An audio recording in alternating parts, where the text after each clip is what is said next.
Olá, meus amigos, estamos de volta neste vídeo para tratar de 100 orações registradas na Bíblia. Começamos em Gênesis, passamos por Êxodo, passamos por Números, passamos por Deuteronômio, passamos por Josué, não esquecemos Ruth, é que em Ruth não há uma oração específica registrada na obra. Passamos, portanto, por Josué, Juízes, primeiro livro de Samuel e passamos pelo segundo livro de Samuel.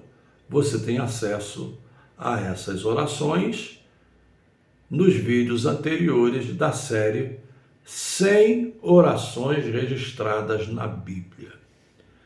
Provavelmente você pergunte, por que é importante conhecer essas orações? Orações também são aprendizado.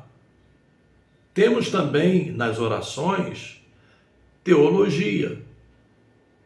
As orações nos mostram como elas são instrumentos diante de Deus.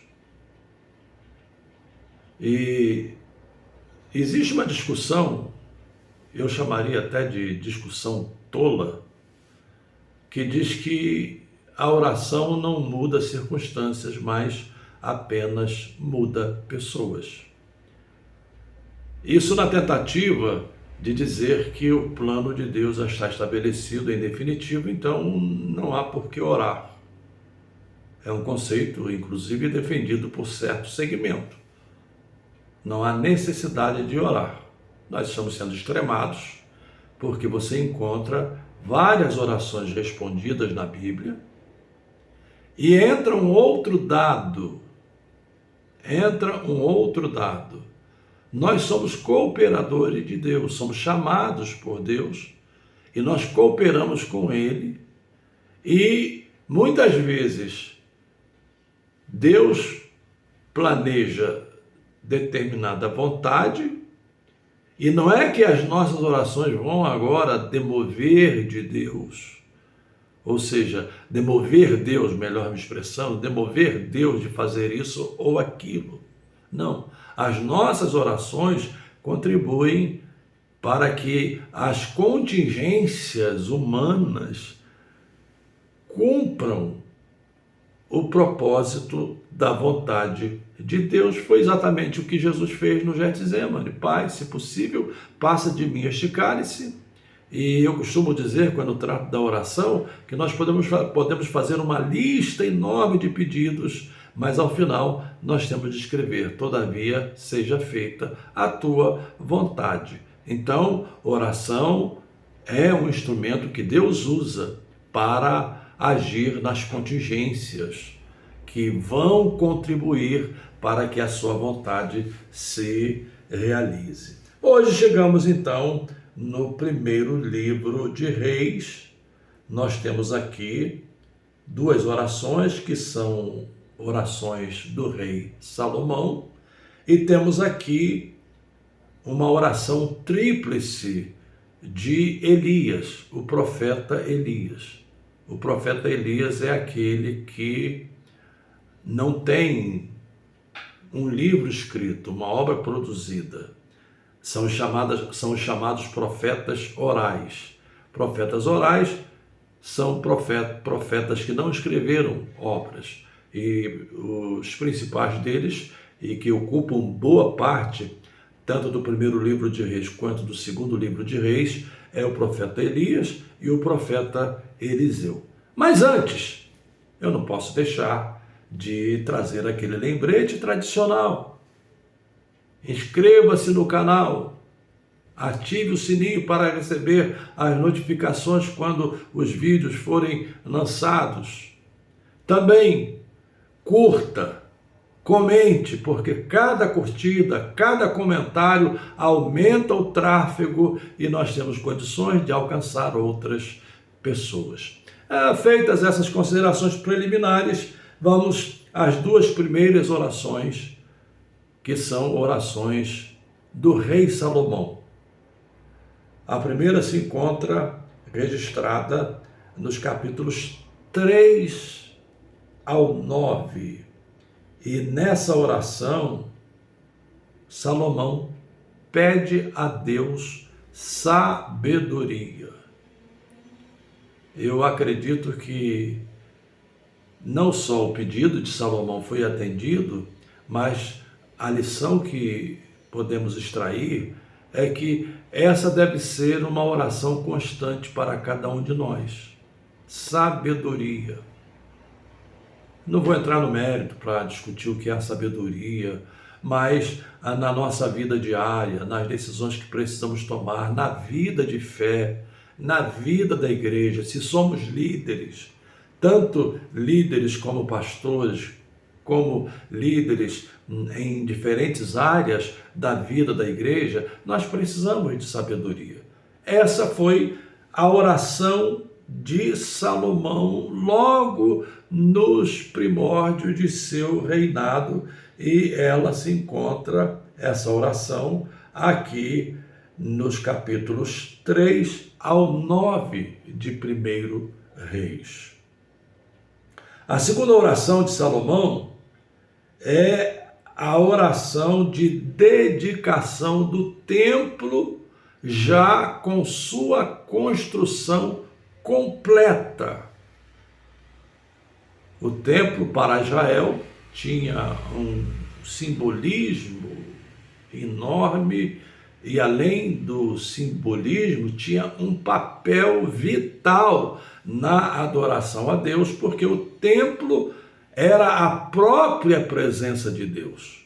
Não representava a presença, mas o templo era a própria presença de Deus entre o povo de Israel.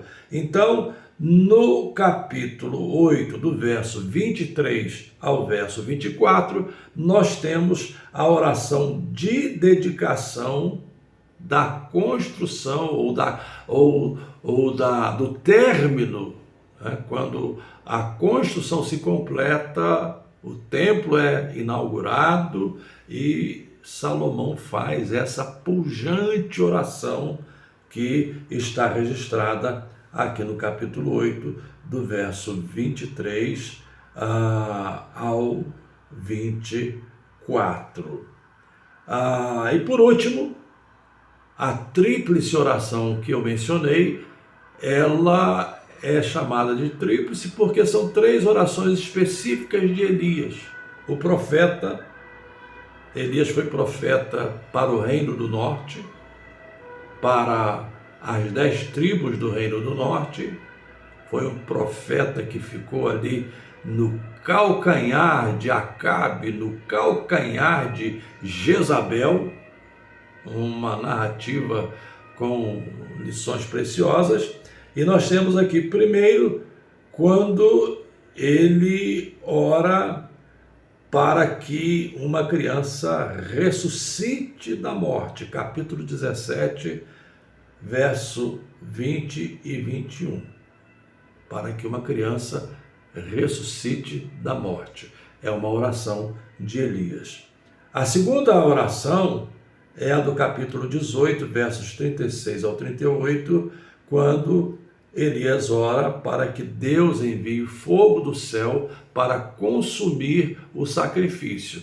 E nesse episódio, o que está em jogo não é se Deus é maior ou menor, é que o povo estava idolatrando Baal, como se Baal fosse Deus. E Elias quis provar que só o Senhor é Deus. Então, nós temos lá o altar construído, nós temos os sacrifícios oferecidos e, claro, Baal não respondeu e Elias faz inclusive ironias. Quem sabe ele está dormindo. Baal não respondeu, Elias mandou consertar o altar, uma outra lição, consertar o altar, mandou colocar água em volta do altar e água não queima. Então era um impedimento a mais, e você conhece aqui os resultados da oração de Elias. a oração em que ele pede fogo do céu para destruir, para queimar, aliás, para queimar o sacrifício. A oração se encontra em 1 Reis, capítulo 18, versos 36 ao 38. E a última oração aqui do livro de Reis, primeiro livro de Reis, também é de Elias. Quando? Quando ele foge de Jezabel. Depois daquele embate todo, depois de ele ter se esgotado, e às vezes, irmãos, nós pensamos que vida espiritual não esgota, mas esgota. A vida espiritual é tensa, né? O fato de você estar em agonia, você estar com o coração quebrantado, buscando, orando, pedindo, e às vezes você não vê a resposta, às vezes a resposta é demorada, às vezes a resposta é não. Isso traz esgotamento espiritual, que foi exatamente o que Elias experimentou. Ele entrou em crise, entrou nesse esgotamento, fugiu de Jezabel, foi parar lá no Monte Horebe, que é o Monte Sinai, e nós temos então a oração de Elias, aqui no capítulo 19, versos 3 e 4, em que ele pede a Deus que tire sua vida. Claro, Deus não respondeu essa oração do jeito que ele pediu, e aí entra um ponto, Deus responde as orações, responde, só que ele não responde do jeito que queremos muitas vezes, mas ele responde trazendo conforto, trazendo paz, mesmo que tenhamos de passar pela adversidade, mesmo que tenhamos de passar pelos momentos difíceis, mas ele nos traz paz e conforto ao coração, e foi exatamente o que ele fez com o profeta Elias. Então ele dá uma sugestão, além das outras séries já lançadas sobre orações, entre essas 100 orações registradas na Bíblia, no vídeo de hoje eu sugiro que você leia essas 3 passagens, Salomão 3, aliás, 1 Reis 3 e 9, eu disse 3 a 9, foi uma confusão que eu fiz na mente. Salomão 3 e verso 9, aliás, Salomão não, minha mente está cansada. 1 Reis 3 e verso 9, 1 Reis 3 e verso 9, a oração de Salomão pedindo a Deus sabedoria. Depois, capítulo 8, versos 23 e 24, Salomão dedica o templo já completo, construção concluída, dedica o templo a Deus. E por último, essa tríplice oração de Elias em capítulo 17, versos 20 e 21, quando ele ora para que uma criança ressuscite. Em 1 Reis, capítulo 18, versos 36 ao 38, em que ele pede que Deus mande fogo do céu para consumir, para queimar o sacrifício. E por último, a oração do capítulo 19, versos 3 e 4, em que Elias pede que Deus lhe tire a vida. Leia, porque há aprendizado para você nessas orações e nas que já tratamos nos vídeos anteriores e nas demais que vamos tratar nos vídeos que virão a seguir. Inscreva-se no canal, ative o sininho, curta, comente, assista às outras séries, acompanhe as nossas transmissões das lições, dos subsídios para as lições da Escola Dominical a cada semana, e vamos estar juntos nesse time de vencedores em nome de Jesus.